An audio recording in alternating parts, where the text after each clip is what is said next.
So it's a little bit of Sunday service. I'm about to go see Fantasy Island.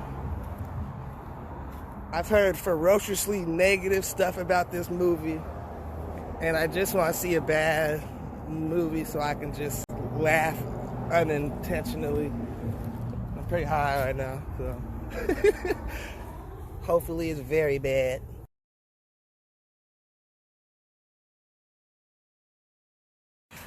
You gotta love it when that Sony logo first pops up right before the movie starts. That's how you know it's gonna be a piece of shit. Absolute trash, dude. Complete garbage. I'm in utter shock. I'm in shock. And I knew that the movie was going to be bad. I was prepared for this. And throughout the film, I'm like, okay, yeah, this is just bad. But when you get to the twist, my guys, my ladies and gents, I'm telling you, you won't believe this shit. You won't believe it. So Fantasy Island's about this group of people that go to this island run by Michael Pena. His name was like Mr. Rourke, and he's capable of bringing one fantasy to life that you want, right? So I think it was 6 people total that had their fantasies played out, right?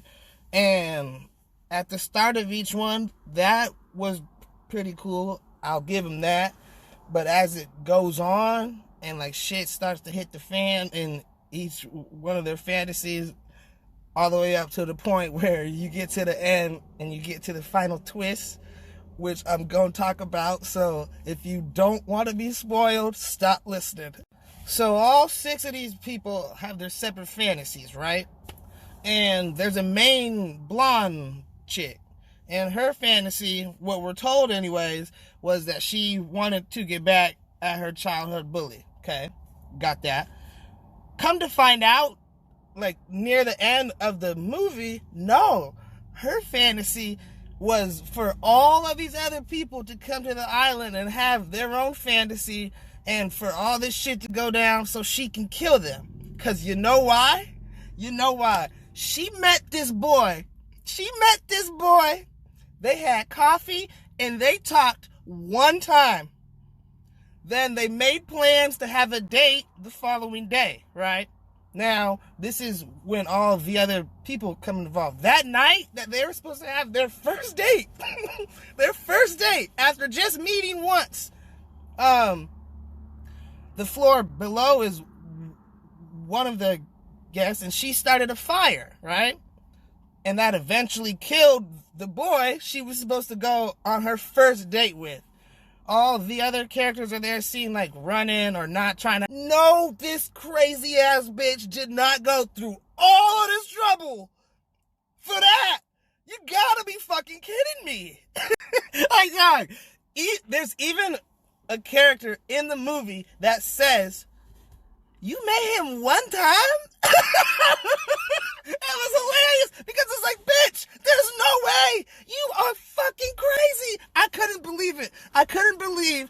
Look, her, I could believe that. She was unhinged. But I couldn't believe that the script, the movie makers, whoever, they wrote that shit. They had to write it. Somebody else had to read it, proofread it, send it in to all the actors, and they had to read that shit too. It's like nobody said anything. Not one person. God damn.